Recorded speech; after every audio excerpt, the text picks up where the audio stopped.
What's up, tribe? How you guys doing? Happy Saturday. We are back. I was talking to you guys earlier today, and we are back. What is going on? Why is this? I swear it always feels like there's a glare or something. Maybe it's just on my side. I don't see what I see. That made it worse. Okay. Hey, everybody. How's everybody doing? I'm going to say hi to the people in a second. Give me a second because I just made my camera worse. Oh. How is everybody doing, you guys? We can get into this. As you know, I'm not going to belabor. The people will be complaining that it take me too long to get to the point. Maybe I just got off the phone fussing and cussing. So I'm in a mood. Okay, I'm in a mood. Not with y'all, just with people. Okay. Hey to the people. Let me say hi to my people. Hey KC. Hey Cool Game. Hey Cool Game. I haven't seen you in a while. Hey Miss B Carter. Hey Mia. L Love. Ty Williams. Hey King Abby. Sharice Correa. Anybody else coming on in? Y'all come on in. So listen. Just a quick background. I'm not gonna go through the whole rigmarole because if you hear it, you probably already know what it is. Maurice and Kimmi Scott are one of the couples from Hey Pam, Claudia, hey Tanisha, how you doing, my love? They're one of the couples from Love and Marriage Huntsville, right? And honestly, up until 2 weeks ago, they were actually my favorite couple out of the three, and they always have been. I've always loved Kimmi, always loved Maurice. And like I told you guys, I was one of the first, and I'm not saying this to toot my own horn, I'm just telling you what it is. I was one of the first YouTubers, not only, but one of the first YouTubers that was reviewing Love and Marriage Huntsville. A lot of YouTubers did not start from day one. I started from day one. I remember seeing the trailer and I remember going, oh my goodness, this is something different. We have some successful Black couples down in Alabama. We never really see, we always see Atlanta and New York and California. We never see Alabama. And I'm not saying that in a bad way. I'm just saying we never see these places. And I just thought it was so refreshing, right? So that's what I mean when I say I was one of the first ones. So fast forward, 6 years now? Fast forward, they were my last hold on. Okay, they were my last little. And a couple of weeks ago, Maurice did an interview with Carlos King. It was probably maybe 2 weeks ago now. Maurice Scott did an interview with Carlos King. For those who do not know, Kimmi, his wife, had been battling breast cancer. And her prognosis was very aggressive when she was first diagnosed. She actually had 2 cancers at one time. And her treatment was very aggressive. She was doing radiation, then she was doing chemo, then she had to do radiation, surgery, then chemo. Whatever it was, she was doing radiation and chemo and surgery. I may not have the order correct, so medical people don't jump down my throat. I may not have the order may not have it in the correct order. Thank you, Miss B Carter. Yes, see, Miss B Carter been with me from the beginning. Yes. So on the show, we have seen where Kimmi talked about Maurice's strong sex drive. And honestly, Kimmi always spoke that she had a strong sex drive as well. Well, on the show, it came up that during her chemotherapy, she was still having sex with him, even though she didn't always feel like it because her libido had changed. Her body had changed based on the treatments and stuff. She wasn't getting the same pleasure from sex that she was, but she still felt obligated as a wife to have sex with her husband because she knew that was an important part of their marriage. Okay. To be fair, she said that on the show. Okay. She didn't just say that last night for the first time. She said that on the show, to be fair. Maurice did this interview with Carlos King to basically speak up. And she said that she was basically faking it. I told you guys before, when we talked about this interview, a week ago, I told you guys before, my issue with that whole interview, the biggest thing that slapped me in the face in that interview was when he said, some people don't need sex. He said, I need sex. And Carlos even tried to come back and say, look, we need to eat. We need to breathe. We don't need sex. And Maurice doubled down on it and went on to talk about how promiscuous he had been and you know, how promiscuous he had been and how the longest he's ever been without sex is 6 months. And it's just, he can't go. He can't do it. So for me, that's the part that pissed me off the most, right? Not the people were hanging on to the other stuff. And if you don't watch the show and you didn't understand the context, I could understand why people hung up on, because Maurice's wording was just bad. So it turned into, right, and it was only because he had an HIV scare. Thank you, Rossi. Absolutely, absolutely. So it turned into a whole shitstorm, right? Major blogs picked it up, the Shade Room, Hollywood Unlocked, you know, the Neighborhood Talk, and people only played that clip, which of course really made it seem like Maurice was forcing, like physically, like using the R word. People were calling him, you know, the R word, you know, all through the comments. I was reading the comments and I was like, dang, they really, wow. But because of the clip that was used and the way the headline read, it did make it sound, I mean, it's bad. Let me, it's bad, full stop. But it really made it sound a lot worse.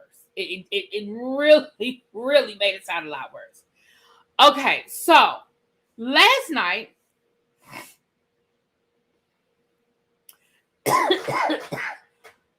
excuse me, Corey said it's an aggressive form of cancer. I had it in 2019. Chemo puts you in menopause if she wasn't ready. I mean, she wasn't already in, excuse me, it puts you in menopause if she wasn't already. Your libido is gone. And that is what she was saying. That is exactly what she was saying. So, hey, Colton. So, last night they went down to the Foxhole to do damage control. That's all it is. You can't mix that any other way.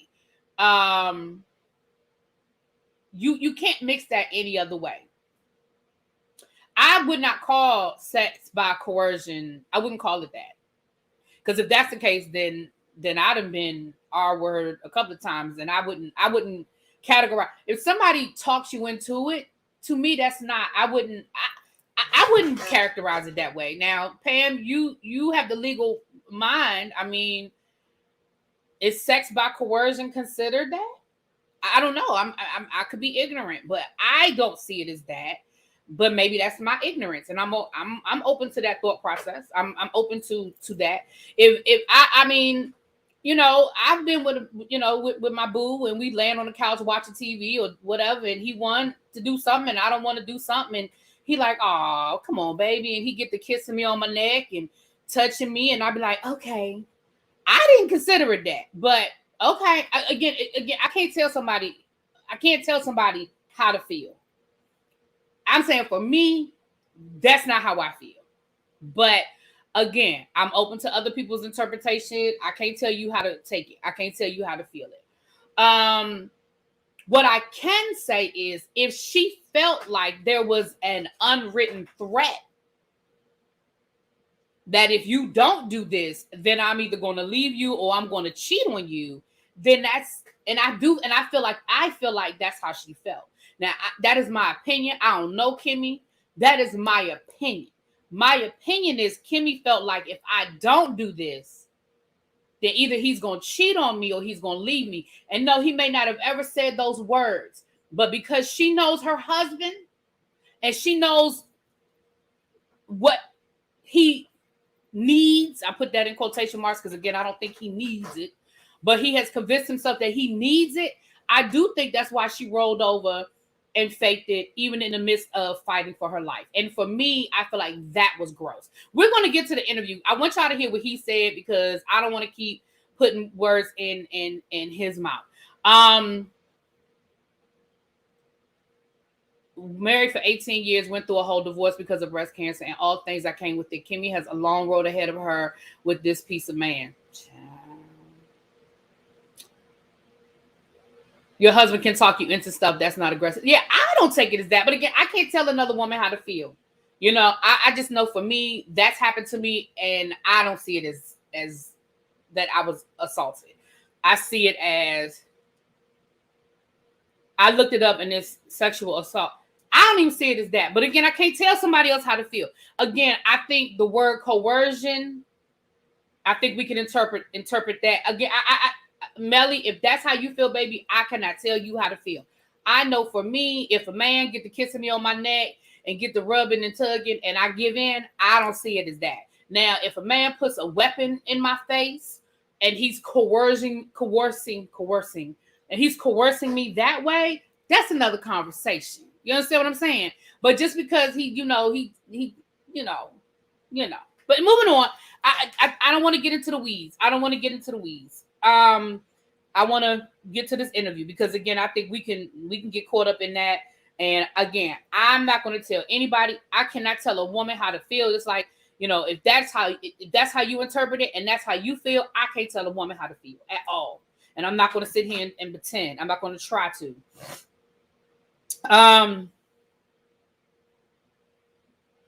Okay, let's get into this. Now, I saw like a little 10-minute clip last night, but I knew it was a bigger interview, so I waited till today. Now, listen, the clip today, it is 51 minutes long.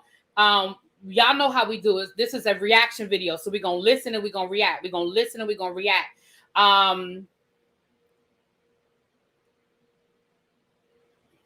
Yeah, so I want to get to the right part. I'm sorry, y'all. I did not timestamp this appropriately. Hold on. I did not, because the whole thing is, the 51 minutes isn't the interview. Okay. So let's start. Hold on. I'm here now. Okay. So for those who do not know, this is Fox Soul. It is a YouTube channel. It's an online platform. This is Funky.Neva, Claudia Jordan, and Al Reynolds, and they've been doing this since the Panorama. It's an online talk show. So I'm gonna let you guys listen. Like I said, we're gonna listen, we're gonna react. Hey, Pinky Tiki. Maurice and Kimmi Scott. Stick around. And wow, she getting D and none of us are. Say they've been trending a lot in the headlines. But first, let's take a look at their new season. We ain't doing all that. Okay, here we go. I know. I'm comfortable now. Because y'all came to teach your ass now. Okay. All right, so look. Listen, y'all already know how I come, but before we get into the tea, we're going to take a small trip down memory lane to what sparked the love between you two. So let's start with you. And I was wanting to get into real estate, and then I thought it was kind of your picture. I can be a pretty good recluse, to be perfectly honest. And when I was first diagnosed, I kind of wanted to go away and take care of whatever I need to take care of. And so after thinking it through, it just made sense with the platform that we have that I can help way more people. And no pussy popping, and I don't want no talking in circles. There's no lawyer. I don't want no politician answers. I want direct answers. Sorry about that. Don't baffle me with bullshit. We're going to get down to the nitty gritty. Now, Kimmi, we like to give you the opportunity. What you say? I'm not that good. You know that. Okay, well, we're going to see. Kimmi, I like to give you the opportunity to respond to a headline. A sad case of a man. Love and Marriage Huntsville fans slam Maurice for demanding intimacy while Kimmi goes through chemotherapy. Kimmi, what is your response to the backlash that Maurice has been getting lately? So here's the thing, like originally, I didn't even watch it. He told me he had an interview with Carlos, and usually I just kind of get the nuts and bolts of it. You know, he was like, well, he did this, he asked me about that, and I didn't do anything. And then when I finally saw stuff just kind of everywhere, I was like, oh my gosh, what did you say? I literally was like, what did you say? And so one of the comments somebody keeps screenshotting around is the fact that I said, let me go see the interview. And people were like, I don't believe she hasn't seen it. And I just got life. Like, we got stuff. So when I actually did see it, I told him, I said, that was disrespectful. Like, the words that you chose were cruel to me. It wasn't protecting me. The irony of the conversation in itself was that if you actually watch the show, I'm the one who initiated the conversation in regards to the fact that the key. So let me stop there. In my opinion, that's honestly where the interview could have ended. When Kimmi said, when I finally sat down and watched the interview, I told him that was disrespectful. In that moment, Maurice could have turned to her and said, listen, I'm going to apologize to you in the same way in which I disrespected you. We are on a public platform where thousands of people will see this, and I want to let you know that I sincerely apologize for what I said. And then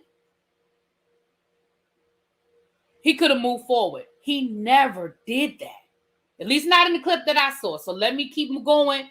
But he could have, in that moment, he could have just immediately apologized. But he didn't. Has affected my libido. And I know that affects him and his sexual injuries. So he has never forced me to do one single thing. He has never made me. He has never implied he was going to leave me. So the headlines, in order to get likes and tags, I absolutely get it. But the words that he chose to use throughout that interview, I felt were a bad choice of words in regards to me. So this goes back to what we were just talking about a few minutes ago. Melly, myself, and a few other people, if you're just coming in. This goes back to what we were just talking about. Kimmi said, I never felt like, he never implied. But I disagree. And I'm going to tell you why I disagree. As you continue to listen to Kimmi, I'm going to disagree that, you know, people can imply things without ever saying it out their mouth. Understand what I'm saying? Because it didn't protect me in the words that he chose to use to describe. Like, I think he said, bend over and take it. That's like ridiculous. Like, that's ridiculous. And I told him, I said, that was awful. The wording choice was awful. You know, I want to jump in and say something real quick. So again, they're paying attention, in my opinion, they're paying attention to his wording choice and not the fact that he said it in the first place. Yeah, his thank you, number one Eagle fan. His wording choice was horrible, but the fact that he felt that way, I think, is the bigger problem. Am I tripping? Am I tripping? I was horrified too with some of the language, and I spoke about having a situation where it was the reverse. I had a man that had some issues. I want to ask both of you, Kimmi, I want to ask you first. Do you feel the pressure? Like, if I don't satisfy my man, even when I don't feel good, am I nervous? Do I feel a way about the future of my marriage? And Maurice, if you could take back what you said, would you rephrase it, or do you stand on exactly what you said? So for me, and again, that is where Maurice was supposed to say, I take back what I said. I take back what I said. Kimmi should have never answered, because what ended up happening was, because I did see this clip, what ended up happening was, once Kimmi started talking, Maurice sort of got off the hook from that question.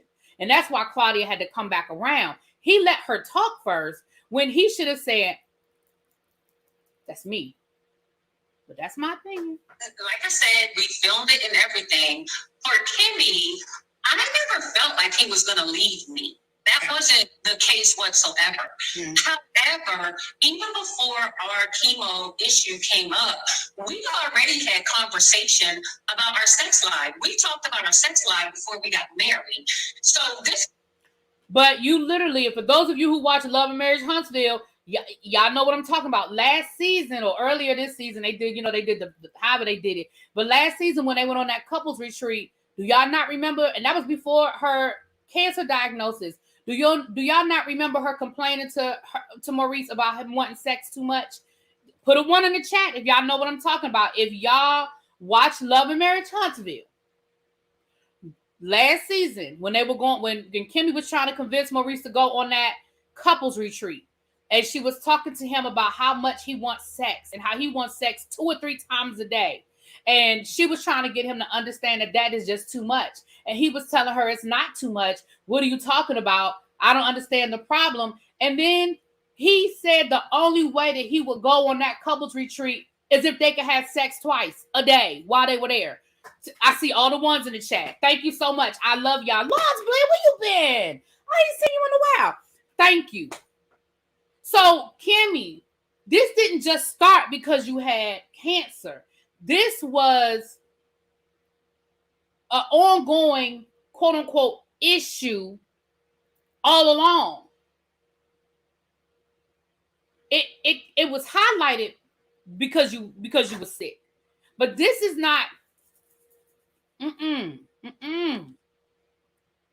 like an honest statement. In Kimmy's world, I had made up in my head 7 days was the limit. Like, I would never make my husband go more than 7 days. I don't care if we're angry. I don't care. So let me say that. When I heard her say that, I said, here's, in my opinion, you've been here. I know y'all don't always drop down, but I just want to let you know that I miss seeing you, and I'm glad that you've been here. I heard Kimmi say that, and this is what I've never been married. So let me preface my statement by saying I have never been married. Okay, so my opinion may be coming from a place of ignorance, but I feel like people make a lot of promises about what they are and aren't going to do while they're married. We're never going to go to bed angry. I'm going to always make sure my husband has a meal on the table. I'm going to always make sure I take the trash out. My wife's never going to touch the trash because that's a man's job. I'm going to always make sure that, her car is clean and the gas tank is full. I just feel like those are the types of things that you say when you are married, right? When you're getting married. So for you to say, I'm never going to make my husband go more than 7 days without sex, that's a really good idea until life starts happening. Ma'am, you were... Listen, let's call a thing a thing. Let's call a thing a thing. Thank you, Kay Calloway, for becoming a member. Thank you, my love. Make sure you go into that members playlist and check out some of the older videos that from our members meetings, honey. Go on in there and check it out after we get done here. But thank you for becoming a member. Y'all, let's call a thing a thing. We having grown folk conversation. Let's call a thing a thing. Kimmi, you were dying.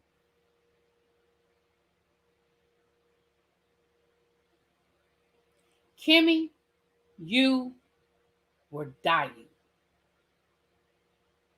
You had a foreign entity in your body that was attacking you. You had a very aggressive diagnosis. Corey said she had that same diagnosis. So tell me if I'm wrong, put it in the chat. You had a very aggressive diagnosis. I ain't even gonna lie. I was scared for Kimmi last season when they told us what the doctor said, and they told us it was stage 3 and it was 2 different cancers. I ain't even gonna lie to y'all, baby. I was scared. So I can only imagine what she was doing. For you to say it was never my intent for my husband to go more than 7 days without us having sex. That's a great idea until life starts happening. I'm sure there's a whole lot of married couples that said the same thing. I mean, for the married people in the chat, let me know. Hey, ReallyBTV, love your content, intelligent. Thank you so much. You from the DMV? What's up, my DMV sister? Hey. Caribbean gal, yes. Thank you for becoming a member, Marsha Rosier. Did I say it right? Rosier. Thank you.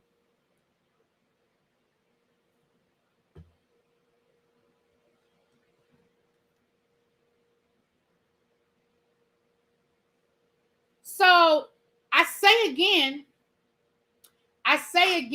Kimmi, try again, ma'am. Try again. So let's listen a little bit more, honey.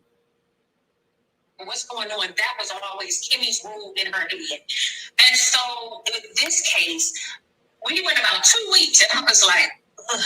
So it was my choice because I know that that's fulfilling for both of us. It's fulfilling for both of us. So you just, okay, Kimmi, now look, woo, I gotta keep saying it because Lord, I'm still in my feelings because Kimmi was my favorite. I'm still in my feelings a little bit.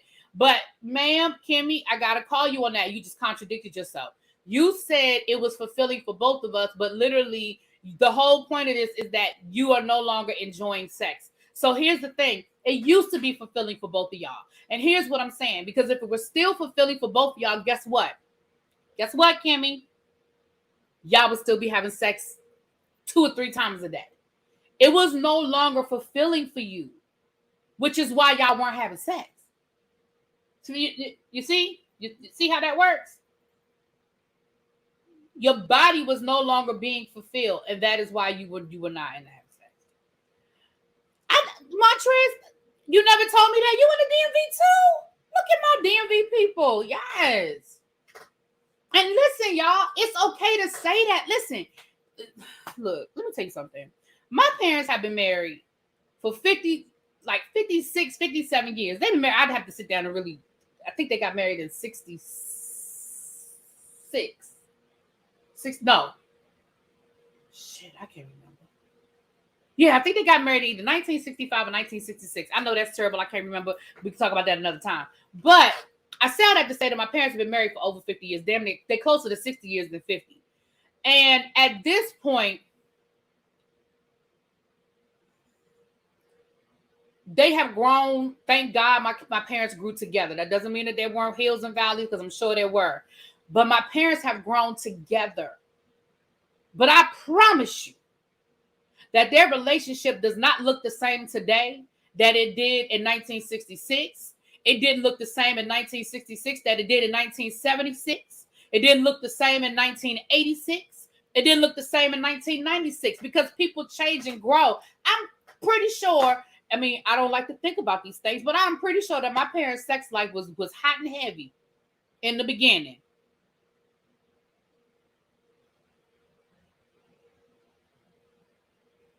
And as you get older and as you change and you got kids and you got, obligations and all these different things that happen, Kimmi, I'm going to have to, Andre, you got to do that to me. Andre said, really, B, you're going to have to accept that Kimmi is no longer the same person you came to like. However, Maurice is showing who he's always been. Andre, you're absolutely correct. And maybe I'm mourning my idea of Kimmi. Maybe it's not that I have to accept that Kimmi is no longer the same person I came to like. Maybe I have to accept that Kimmi was never the person I thought she was. And that doesn't, and that's not a mean thing. I don't mean that in a mean way. I'm just saying, maybe I thought she was a certain way based on what I knew on TV, and she's not. Does that make sense? Hold on, y'all. Let me check my.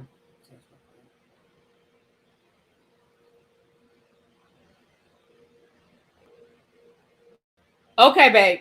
Got you. Woo! All right.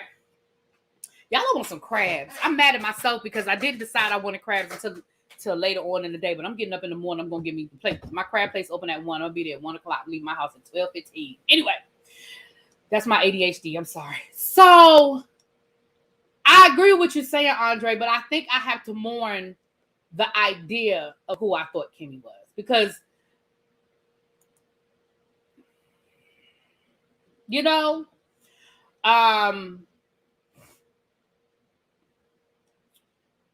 hold on, y'all. Let me get back into this. I got distracted. That's my fault. Wait a minute. Hold on. Y'all. I'm sorry. My internet, it keeps thundering, but y'all know, for y'all in the DC area, y'all know we get these evening thunderstorms every night. So it keeps thundering over here, but it ain't done nothing, but my internet is moving really slow. Okay.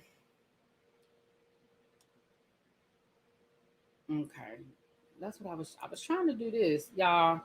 Okay, that's what I was trying to do. Lord have mercy. Okay, I'm back on track. That's probably why he got her, because the first wife looked like she don't play with his ass.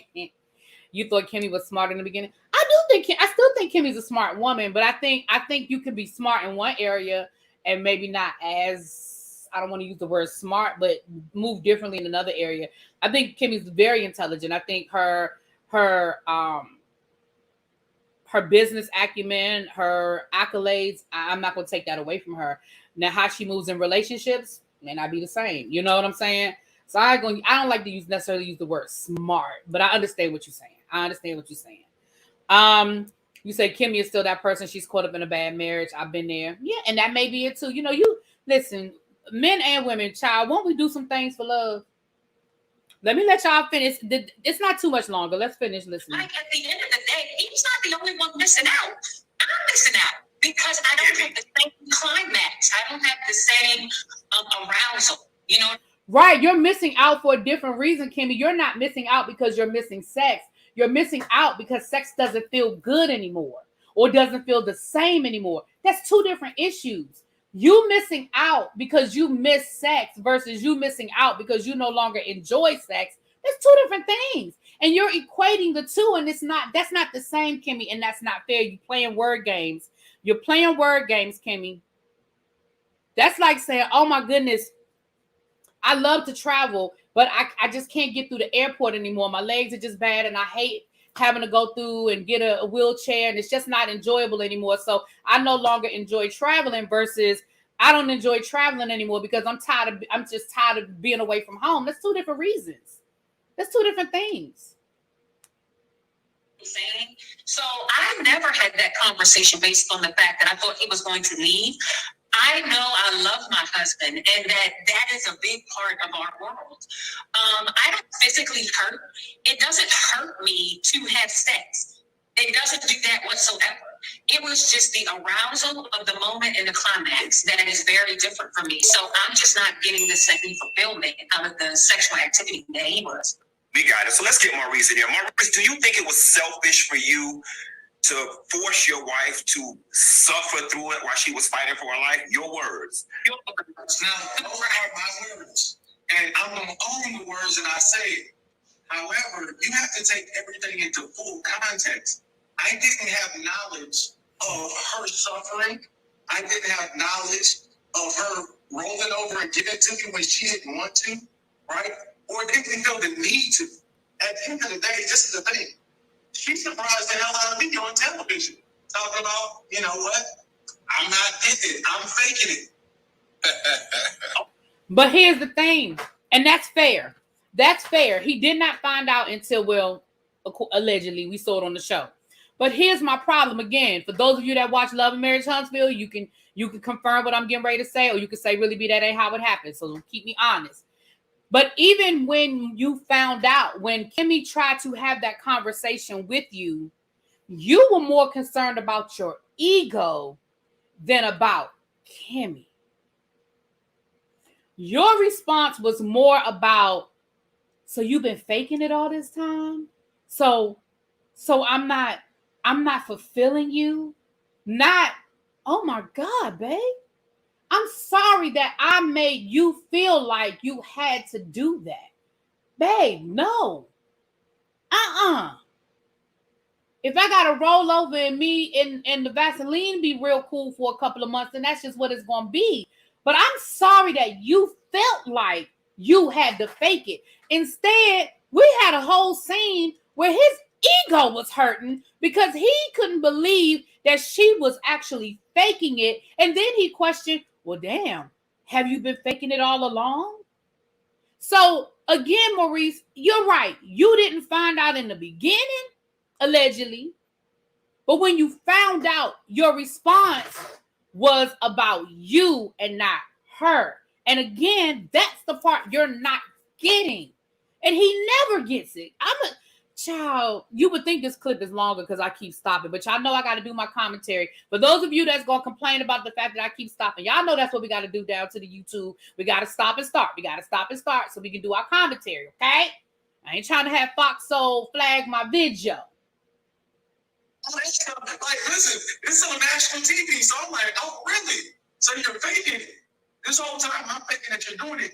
And it puts everything into context when you watch the television show and then you actually see the interview. Because for me to find out that she's faking it, and then for me to analyze the situation and say, it's admirable for her to do this because, number one, most people that do things for you let you know that they're doing it for you.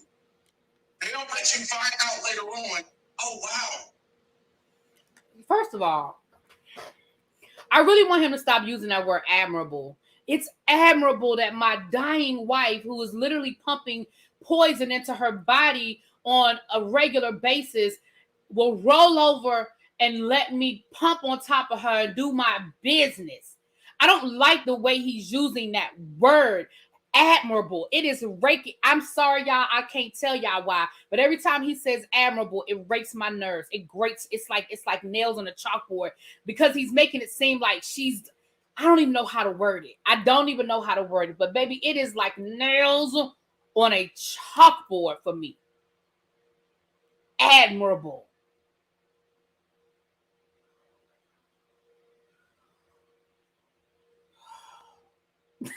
Listen, y'all, that thing, I don't know what it is about him using that word that bothers me. Ooh, hold on. He said something else. I got so caught up in the admirable. Hold on, I got to go back a second because I forgot what he just said. You let you know that they're doing it for you. They don't let you find out later on. Oh, that's what it was. Wow. That's a lie. See, that's now you're getting into the bullshit. Well, you was already in the bullshit. But that's a lie. That's a lie. People do stuff for you all the time and you never ever know. People do stuff for you all the time and you never ever know. So for you to say, well, normally when people do stuff for you, they have to tell you, that's a lie. That means you're used to people doing stuff for you that feel like they have to let you know, yeah, I did that. I did that. I was on the phone with Pam earlier, and I did something for one of my friends earlier today. And Pam, I told Pam, the person said, "You want me to tell her you're doing it?" I said, don't you tell her. I'm gonna go ahead and do it. Don't you tell her I did it, because I didn't want her to know until after it was done.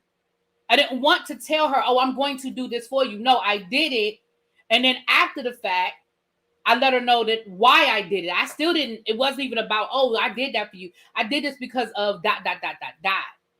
But she didn't know that was going to happen. So for you to be like, people, that's not how people work. That's how you and your people work. People do stuff for me all the time and I don't know about it. I've had people do stuff for me and I find out years later. Hurting, or you were going through something and you were sharing that and you were doing it for me. So of course I would change my words and give better context in any type of interview. However, I still you don't. So he said, I still find it admirable. You don't think it was a little cringy to even want to have sex with her while she was going through that? And I asked that because typically if somebody's not feeling well, we don't make them cook. We don't make them wash the dishes. We may not make them take the kids to school, and all of those things are oftentimes considered a wife's duty. You didn't think it would be all right for her to forego that one duty while she was going through this? See, this is the thing. We weren't doing it on the days she wasn't feeling good. And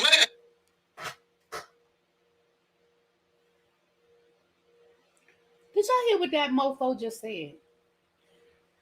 Shout out to Funky Dineva for asking the questions and not pussyfooting around. Shout out to Funky Dineva.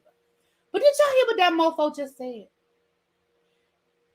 He said, y'all heard his question because his question was clear. I don't know if y'all were clear about what Maurice said. It's a little muffled.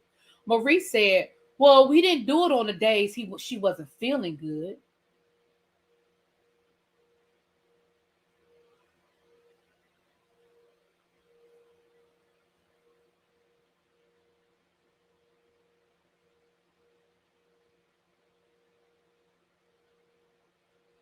This woman was going to chemo. Well, she started with radiation. I think 3 times a week. I think she was going 3 times a week. Yeah.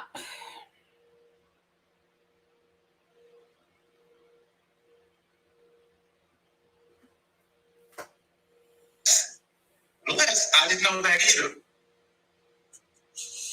Interesting. And I want y'all to see Kimmy's face. When he says that, the look on her face, I want y'all to see how Kimmy looking. Like, baby, blink. Blink if you need us. Look at the look on her face when he is giving that answer. The look on her face is saying, I wish this motherfucker would shut up. I see the look on this woman's face right here.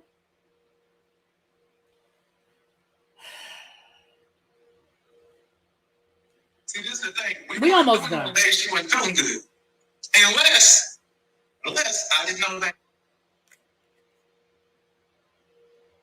Look at her face. She already know. She already know. The look on her face says, this ain't helping. Interesting. So can you ask you earlier, would you rephrase anything that you said? Because it seemed your wife just revealed that it was your words, right? You know how you said things, bend over and take it. If you, I've done this many times. I've said stuff and it's like, I wish I would have said it like this.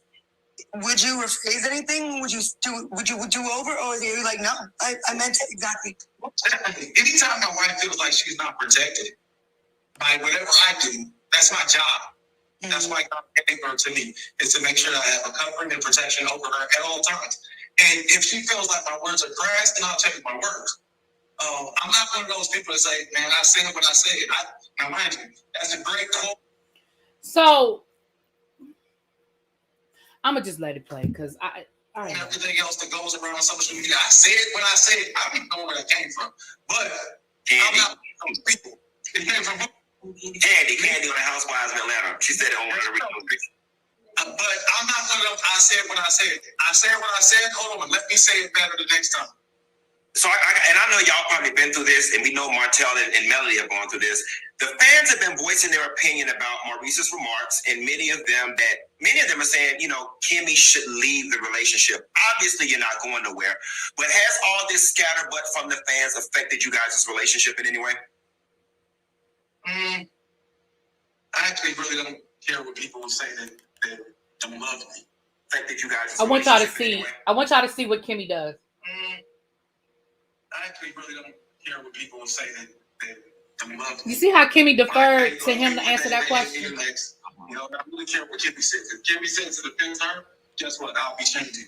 If Monster says it offends him, Jalen, any of these kids, guess what? I'll change. But I think that's being on, you know, television that we have to take a lot of comments, whether we agree, don't agree. I usually take most of them with a grain of salt most of the time. However, I think, you know, some of our fans to me just go overboard, like really for real. Now, but in general, child, that's the one thing I can agree with her on, that the fans do go overboard. We've had that conversation, but anyway, moving on. I felt like a lot of them were warranted, that the communication, it was crass. I mean, it was crass and, you know, non-protecting, disrespectful. A lot of those comments were on point. And I gotta say this as the woman here, and I'm sorry, Al, I know you haven't had a chance to say anything. I still haven't heard him rephrase it in a kinder way right here on the show. I've been trying to give you the opportunity because I feel like your wife is protecting you more than you're protecting her. I feel like she's protecting your rep, and I'm like, Kimmi, I should have said it like this. I'm sorry. And it's like, I feel so bad for her. Like, I can't imagine going through what she's going through.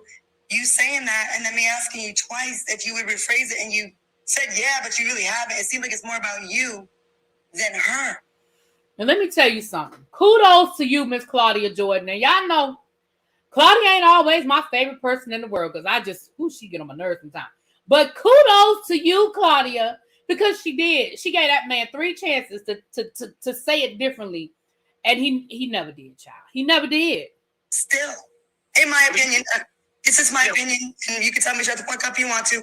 This is my opinion, you know? I mean, I understand where you're coming from. And what I said is, you got to get it in the context. I'm not going to rephrase. You said, well, rephrase it. Yes, I would rephrase it.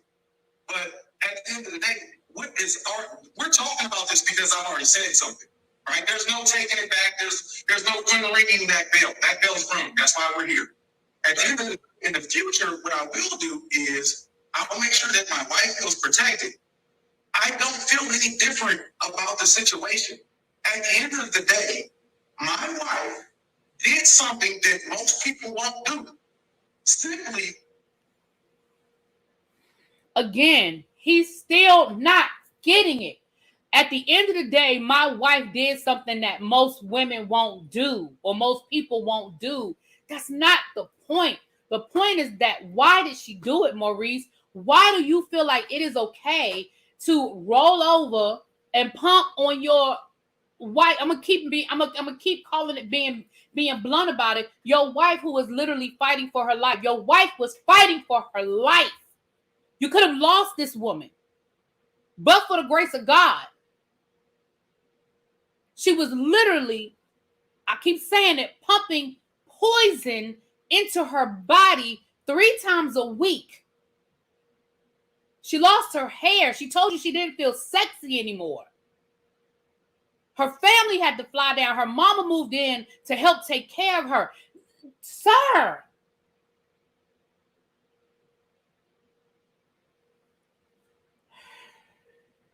She put her personal feelings aside. I never wanted her to do anything that was uncomfortable. I wanted her to stop working. I wanted her to put everything to the side and let's.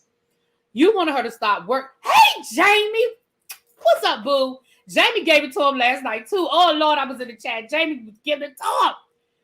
So you already wanted her to stop working. Stop throwing that in there like that was something part of her diagnosis. You've been wanting her to stop working. You wanted her to stop being a nurse because you wanted her to do what you wanted her to do. I want her to stop working. So when she's doing things to find a sense of normalcy in life, guess what? I don't know, because I'm not inside of her, what makes her feel good, what doesn't make her feel good, when she's feeling good, when she's not. So at the end of Maurice, I feel that. Maurice and Kimmi, let's switch gears a little bit. This season on Love and Marriage Huntsville, we're seeing you all open up about the struggles of co-parenting, which is very... Okay, I don't care nothing about that. I don't care about the co-parenting because I think that's stupid and that's a whole nother conversation too. I ain't even going down that road. But let me tell y'all something. My biggest issue, y'all don't get mad at Al, child. They gave Al that question. They told Al change. They told Al to ask that question, child. They gave Al that question. Don't get mad at Al, child. Don't get mad at Al, child. So here's my issue, though, y'all. And I told y'all this from the beginning. When we first talked about this interview, I told y'all my biggest issue with what Maurice said, it wasn't even all the rest of that stuff, even though I had a problem with it. My biggest issue with what Maurice said was, I need sex. So going back to the conversation we were having at the beginning with Melly and Corey, for the people who were here at the beginning of this conversation, let's go back to the beginning. When we get into the term coercion, right? Implied or stated. Now, Kimmi said he never said he would leave me. I never felt that he would leave me. And on that one, Kimmi, I'm going to just call bullshit. This man sat there and said he needs sex, like he needs to breathe, like he needs to eat, like he needs to drink water. He said he needs sex. So he's telling us that, and you've been with this man for over 10 years, you know how he feels. And you know that in his mind, he feels that he can't live without sex. So I absolutely do believe that you felt like if you did not give this man sex in some way, shape, or form, that would cost you your marriage. I don't care what nobody say. That's what I believe. That's my opinion. That is my opinion. And I didn't hear anything in that interview that made me change my mind. And based on that definition, Melly, I do agree with you. Going back to what we said at the beginning. Now, I use the example of me when I'm laid on the couch with my boo, we having a Netflix and chill, and he get the kissing, and I'll be like, no, I don't feel like it. And he get the kissing, and I'll be like, I don't feel like it. And then he's still kissing, and he hit that right spot, and then I'll be like, okay, then. I don't think that, you see what I'm saying? That was the example I used. But based on this, I do agree with you, Melly. Because I do feel like there was an implied threat. An unwritten threat. That if you do not give me what I need, I'm going to get it somewhere else because I need it. If I need food to eat, if I need food I'm gonna say to eat. If I need food to live, and you not feeding me, guess what I'm gonna do? I'm gonna go somewhere else and get some food. Now, whether it's takeout, whether I'm gonna go over somebody's house and let them, cook for me, but I'm gonna go find me something to eat because I need it, right? And you're not giving me a plate. You're not cooking. So I'm gonna go out the house. I'm gonna pick up my keys. I might run down to the McDonald's. I might Uber Eats. I may take myself for a nice steak dinner, but I'm gonna find some food.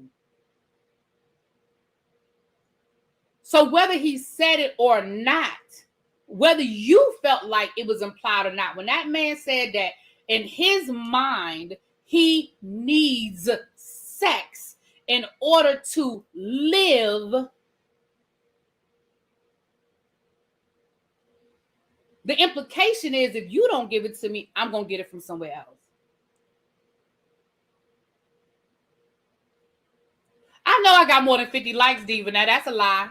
That's a lie. It's 200 of y'all in here. I know I got about 170 likes. I know I do. If you haven't hit the like button, can y'all please do, y'all? We breaking this thing down here. Now we breaking this thing down. Can y'all hit the like button? It's free 99. It is free 99. If Timmy had not excused Maurice from cheating during that boy's trip to Atlanta, this would, if Kimmi, this would not even be an issue. Kimmi know what it is. Listen, y'all know I love me some Kimmi. I have to keep saying that. Well, that's how I felt. But yeah, Kimmi not stupid. And I feel like it's only a matter of time. I hate to say it. Y'all know how this stuff works. Y'all know how the blogs work. I feel like it's only a matter of time before somebody come out the woodworks and be like, he was with me. Dr. Frank, he did. That's why Maurice and Marceau don't. That's why the men on this show don't like what Dr. Francis has to say, because Dr. Francis, he does break it down, and he says what people don't want to hear. That's why none of them men wanted to hear what Dr. Francis had to say.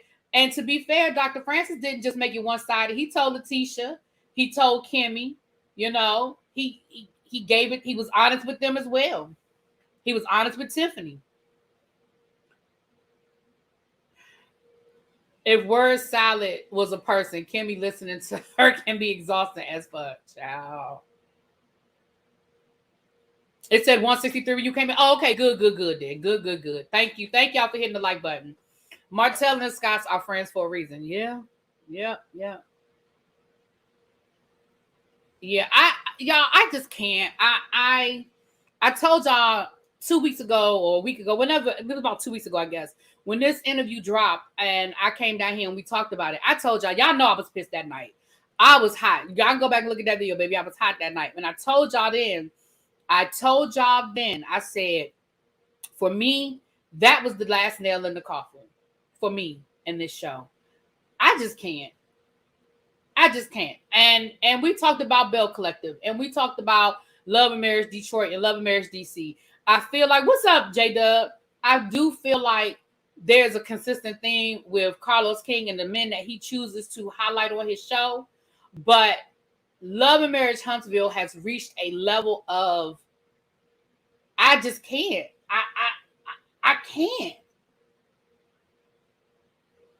I agree, J-Dub. I agree. And I ain't even trying to say, because listen, I can't, look what I tell y'all the other day, I can't be more mad than you are. I can't be more mad at Maurice than Kimmi is. I can just disengage. But I ain't going to be more mad than you are. If you don't feel disrespected, if you don't feel like what he said is a bridge too far and a road of no return, baby, I can't make you feel how I feel. I'm on the outside looking in, okay? But let me tell you, and I know it's very easy for people to say what they will or won't do in a relationship, but let me tell you something. I done been a fool for love, okay? Listen, I done been a fool for love. I ain't gonna sit here and tell nobody a lie. I can tell y'all some stories. Hell, I've told y'all some stories, okay? But there are things and places that I ain't never going. Nope. I'll be alone. I'll be alone. And I've seen some of the comments, people say that they feel like Kimmi is scared to be alone. Kimmi may feel like that's her last chance because she's older. And all of those, I don't know her well enough to say I agree or I disagree. Those may be some valid statements. Those may be some legitimate things. I don't know, child. I can't tell you. But what I do know, that ain't it.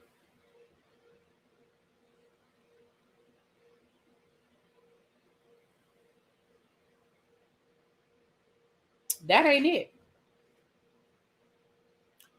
And, you know, the sad thing is I feel like he will embarrass her more, like this interview. Because let's not forget, we still got the reunion. Let's not forget, we still got the reunion. And Lord knows what's going to happen between now and then. But Lord, can you imagine when Carlos gets to this segment?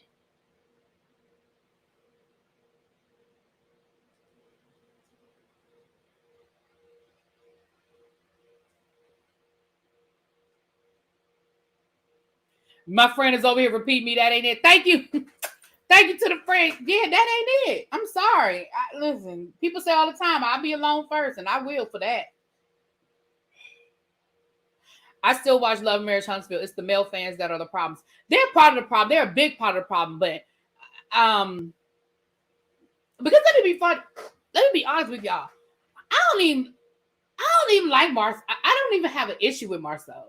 I mean, do I think that Marcel is a chauvinist? Yes. Do I think that Marcel has some very barbaric thought processes? Yeah, absolutely I do. But one thing I will say about Marcel, and people are going to disagree with what I'm getting ready to say. From the first episode, Marcel has stood in his shit. Marcel has been very clear that this is what it is. This is how he feels. This is what he expects. And he don't understand. He write the world all wrong. I mean, listen, Tisha ain't gone nowhere, so she must like it. Again, I can't be more mad than you are.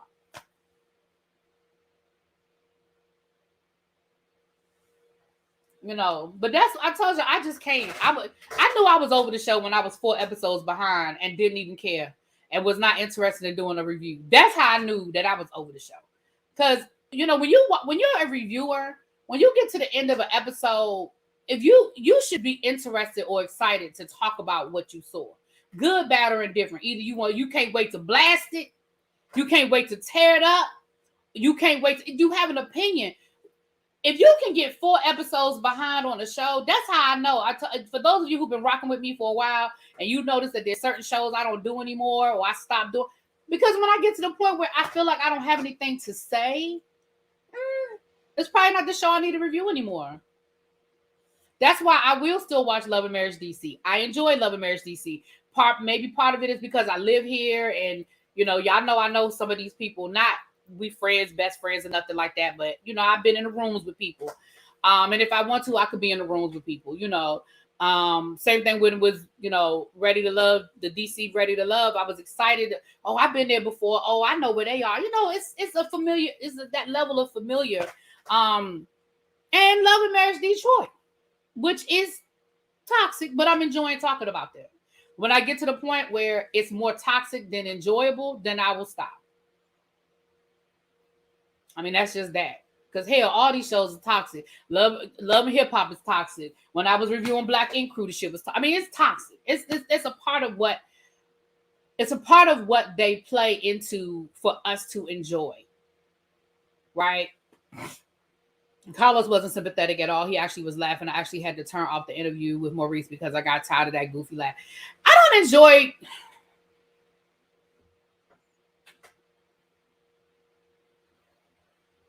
I was gonna say something. I'm gonna stop. I'm gonna just shut up right there. I ain't even gonna say it. Yes, I am. I'm gonna say it. Shit, I don't care. I don't particularly enjoy Carlos's interviews because they're biased. In my opinion, they're very biased. He walks in with his interview already in his mind having the narrative that he wants. So when he interviews people,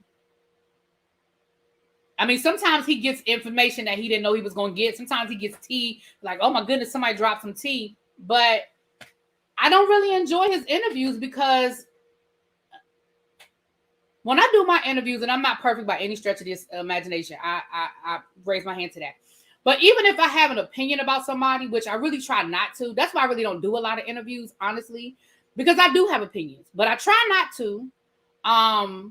And I just try to be honest and ask in a respectful way. Like, I don't do the gotcha questions and all of that, but I try to be respectful in the questions that I ask. But it does become hard. Me and J-Dub, we talked about this, I think. We were on the Ready to Love panel over on Sabrina's channel. It easily takes away your objectivity, because when you interview people, you do get to see a different side, and somebody that if they know how to, if they got the gift of gab and they know how to talk and talk that talk, you walk away. And then if I have to finish watching the show or finish reviewing the show, then I have then it's like, oh, I don't want to say nothing bad about them, or I don't want to give it to them too hard. You know what I'm saying? And so honestly, when I do interviews, I try to not do them to the end of the season, or at least till a certain point in the season. I really don't want to interview people before a show starts, because then whether you mean to or not, you're biased. Thank you, Breezy Bree, for becoming a member. Thank you so much.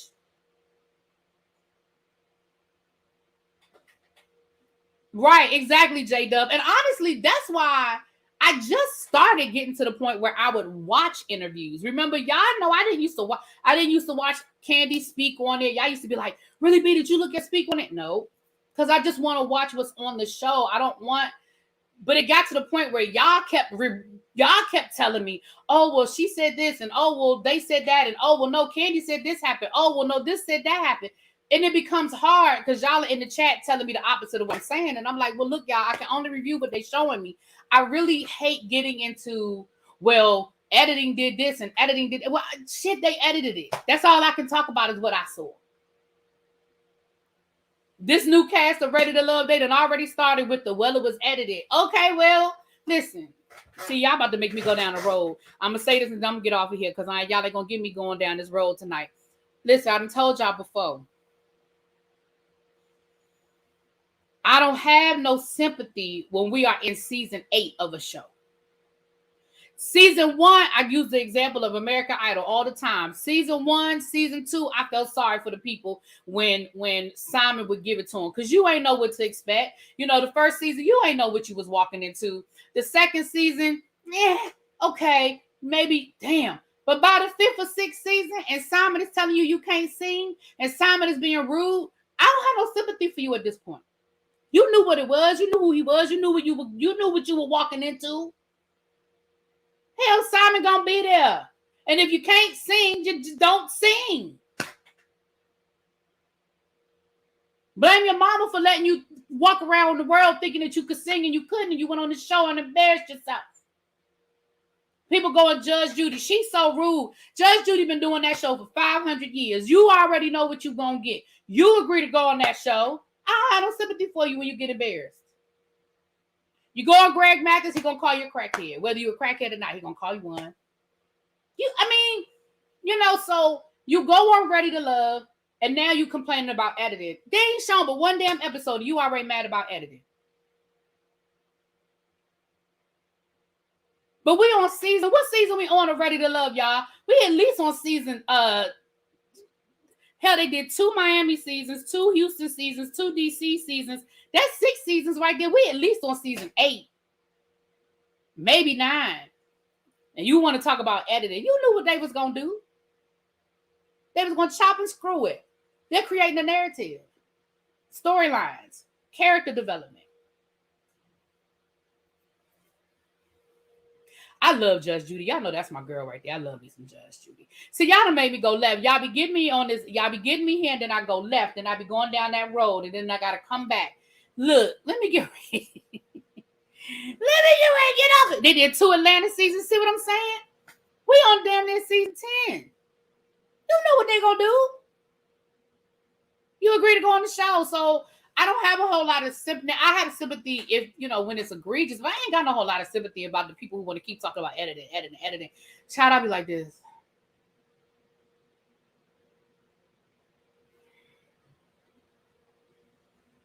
And that's for all the shows. Child.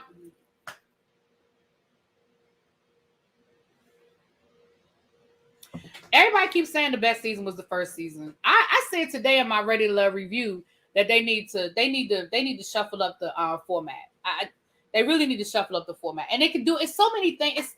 There's some things they could do very easily to shuffle up the format without having to revamp the whole show. But they really need to change the format. I just I got a bad edit. Say, but listen. Y'all know I tell people all the time, they didn't put them words in your mouth. You said it. Now, they might have put it in the wrong order, but you said it. Anyway, don't get me going. Y'all gonna get me in trouble. See, now you got me. You have to get me in trouble. We'll be back after Love and Marriage Detroit. We'll be back 10 minutes after Love and Marriage Detroit. I think it does it come on at 9 or 8. If it comes on at 8, we'll be here at 9:10. If it comes on at 9, we'll be here at 10:10. Okay? I think they should do that too, J-Dub. I really think they should go back to the resort. I think that was the best.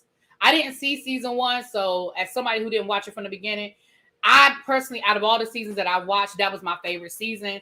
I think it was a more controlled environment. I think we got a chance to really see what was going on, and there wasn't as much off-camera bullshit. Every year, it's a bunch of off-camera bullshit. They tell these people not to meet up off camera, not to go out away from the cameras. And then we always end up with this situation where they party and they hanging out. They doing all these things, having parties over each other's house. And then it's all this stuff that happened off camera. Now we got to sit here and unravel what we saw versus what happened at the house party, what happened at the club when nobody was there but the two of y'all, what happened at the Christmas photo shoot. Like, ain't nobody got the energy for all that. That's like Patty saying I got a bad edit after she trying to, at the BET Awards. Listen, Lauren, listen. I said this a million times. I'm going to say it again. Child, Patty forget the words to her own songs. The songs she's been singing for 30 years. I don't know why the hell BET thought she would know the songs to a Tina Turner song that ain't even heard. I don't know who thought that was a good idea anyway. But moving on. Last Resort was the third season. Okay, so that was my first season. Last Resort was my first season. And that's still my favorite season because I just think it was so much more controlled. Even at the reunion, we saw people creeping in and out of rooms. Remember they had them on videotape creeping in and out of the rooms when they thought nobody was watching? Mm-hmm. They really need to do a bisexual season of Ready to Love. That would be a great season. I don't know about the bisexual part. Wouldn't there be a lot going on for the bisexual part? I wouldn't mind them doing a same-sex season. I don't know about the bisexual season. I think that would be a lot of confusion going on in there. That would be a lot. And I don't mean that to be disrespectful. Don't nobody cuss me out or come at me about that. I'm not saying that in any way to be disrespectful. I just think that you have a lot of people in one. You got 18 people in a room who all identify as bisexual. I think that could get a little tricky. That's all I'm saying. That's all I'm saying. But now if they're going to have like a same-sex season, I would be down for that. I would be down for an all-woman season or an all-man season. I could see that. I could work with that. Patty always forgets the words. Listen, I gave y'all the example of when she was on the Arsenio Hall show 20 years ago and she forgot.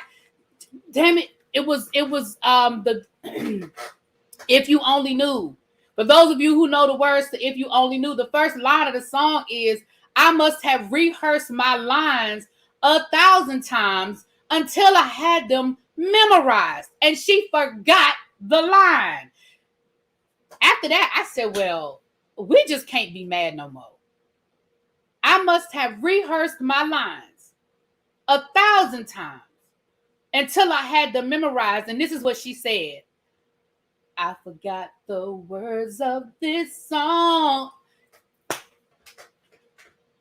And the band had to start over and they had to give her a cue.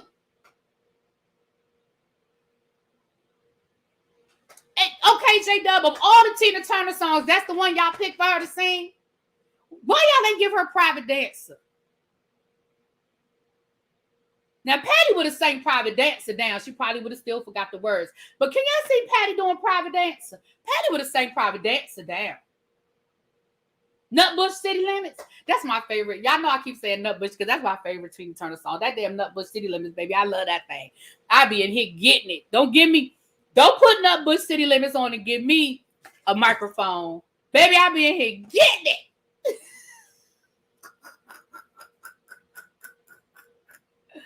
Shit. Be in here getting it. What's love got to do with it? She could have done that too.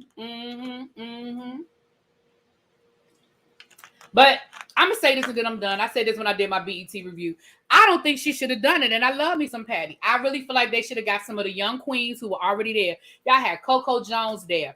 Y'all had, I keep saying Coco Jones because she's the first one that pops in my head. But y'all had Coco Jones there. You probably could have got Chloe or Hallie. One of them would have been available.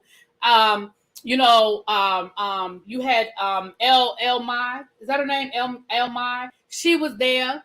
You probably could have called Queen Naja. You could have called. It's so many young R&B queens that y'all could have brought in and had them do a medley. Just like when they do the tribute. I really feel like that's what they should have done. I feel like they should have, and don't call none of the old people. And the only reason why I say that is give the young queens a platform to shine. Give the young queens a platform to shine. We don't need to see Faith Evans and Yolanda Adams and Mary J. Blige. No disrespect to the queens, but bring in the young queens. Lizzo, yeah. Well, Lizzo is on tour. You know what I'm saying? But listen, I would even let them do Fantasia or Jennifer Hudson. I don't need both of them, though. I love them, but I don't want both of them. I just need one or the other. I need Jennifer or Fantasia. I do not need them both, okay? We will be there all night. I don't need them both. I just need one or the other. But that probably would be the only, like, old head that I would put on there. But I want the young queens up there to give me a nice medley. And then we move on with our lives. There you go, Cindy. Pass the baton. Abso-freaking-lutely. There you go. J-Dub. I can't do this with you, J-Dub. You don't be letting me slide with nothing. You don't let me slide with nothing. Because let's be fair. We already know that the Grammys is going to probably get like Beyonce. You know, they got to throw somebody white in there. Who white they gonna get to do it? Pink, maybe. Christina Aguilera, you know, or maybe somebody I don't know. They better not get Taylor Swift. Let me tell y'all something. If they get Taylor Swift to do that damn Tina Turner tribute down to the Grammys, I'm fighting. I'm getting in my car and I'm driving to California and I'm fighting somebody. They could, okay, Lil Mo. Now, Lil Mo, I would put in the older category, but give it to, okay, Lil Mo. Put Lil Mo in it. Ashanti was in the pre-show. She had performed during BET weekend. Now, I don't know if her and Nelly was there, but she had performed that weekend. She was in town. Shit. Kelly Clarkson. Okay, I could see them getting Kelly Clarkson to do one. I could see them.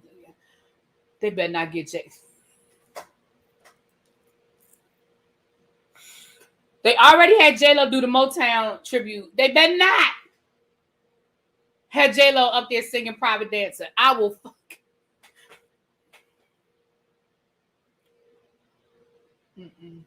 But I could see them getting her to do the left a good job in the city because of the whole dance break. I could absolutely see them having her, asking her to do that part so she could do the dance break.